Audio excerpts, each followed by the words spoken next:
이번에 밀가루 설탕으로 기업들이 담합해서 장난친 거 걸렸죠. 검찰 수사 결과가 나왔는데 담합 규모만 무려 10조였습니다. 10조. 우리나라에 도둑놈이 너무 많습니다. 이것 말고도 기업들이 독과점에서 장난질 치고 가격 뻥튀기 하는 게 더 많을 수도 있겠죠. 이런 기업들이 도둑질하는 거 잡으라고 만든 기관이 있죠. 바로 공정거래위원회입니다. 흔히 경제검찰이라고 불리는 곳인데 여기도 의혹이 많더라고요.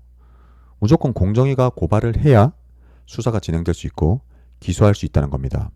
이걸 전속 고발권이라고 하는데 얘네가 고발을 해야 사건이 진행될 수 있으니까 사실상 기소권이나 마찬가지인 거죠.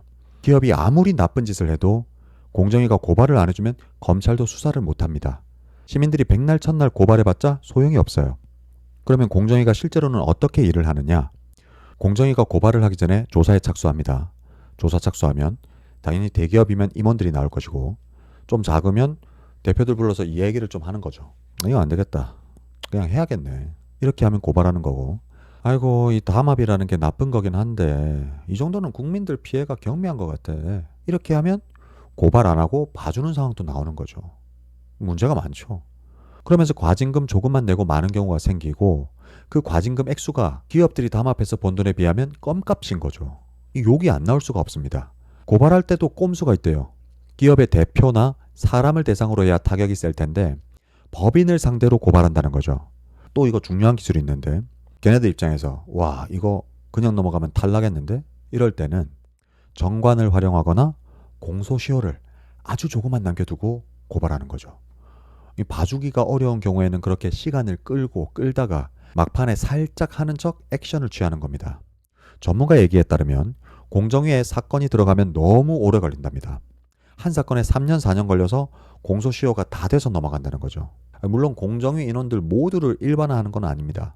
그렇지만 말 그대로 공정위가 기업들 면죄부 자판기 역할을 하고 있다는 건데 그래서 생기는 문제가 또 있습니다. 이것도 좀 심각한 건데요. 그럼 도대체 왜 봐주는 건데? 이런 의문이 들 수 있죠. 이게 다 돈이고 커넥션이라는 겁니다. 아까 잠깐 말 나왔던 정관예우 있죠. 정관예우 비싸게 주고 문제 해결했다더라. 전화 한 통하고 1억 받는다더라. 그런 거 들어봤죠? 여기 공정위 공무원들도 대형 로펌의 스카웃이 많이 됩니다. 일반적으로 판사 검사가 심각하다고 하잖아요. 실제 시장에서는 세무조사 무마해주는 국세청 정관이 판검사보다 몇 배는 더 받고 이유는 심플하죠. 기업들이 세금 많이 때려 맞으면 바로 현금이 들어가야 되잖아요. 그런데 그것보다 몇 배는 더 받는 게 공정위랍니다. 대형 로펌 가잖아요. 공정위 팀이 매출 엄청나게 올립니다. 왜냐? 공정위에서 고발 안함 결정 하나만 이끌어내면 대기업 총수가 감옥 안 가고 수십 수백억 원 지키거든요. 전형적인 정관 카르텔이죠. 기업 입장에서도 검사는 수사 시작할 때 막아야 되는 건데 공정위는 시작 자체를 못하게 막을 수 있으니까 비싸도 값어치가 있다고 느끼겠죠. 공정위 공무원들은 퇴직하고 로펌 가서 수억 원대 연봉 받을 생각에 기업들 눈치 보고 기업들은 그 퇴직자들 모셔가서 방패막이로 쓰고 그 사이에 우리 국민들은 담합으로 비싸진 제품 소비하느라 허리가 휘는 겁니다.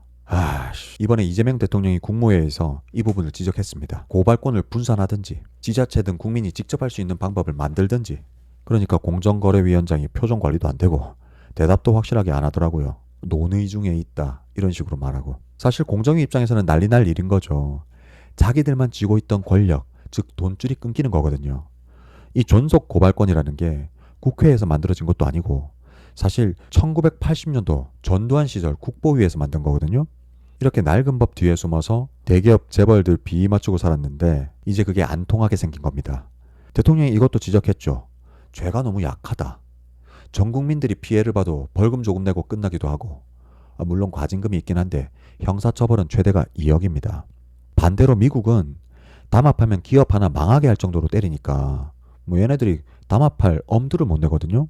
그 옛날에 LG 디스플레이가 LCD 액정 패널 담합하다가 4천억대를 맞았습니다. 확실하게 조집니다. 그런데 우리나라는 법 자체가 친기업적이에요. 오래된 법이라서 재벌 중심인 것도 있고요. 이런 늙은 법들을 다 뜯어 고쳐야 됩니다. 안 바꾸고 또 넘어가면 기업들이 무서울 게 있겠습니까? 또 공정위 정관들 불러서 좀 살살 해달라 그러고 어르고 달래고 벌금 몇 억 내고 또 담합하겠죠. 이렇게 나라에 도둑놈들이 너무 많습니다.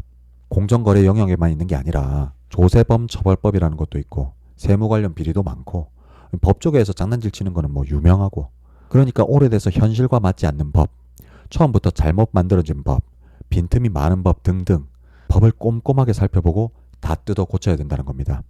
정상적으로 보이는 사회 안에서 특권 뒤에 숨은 카르텔이 너무 많습니다. 다행히도 이번에는 이재명 대통령이 이런 부분도 명확하게 짚었다는 거죠.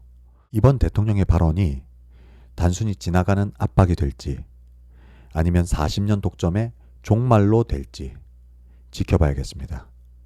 박건영이었습니다.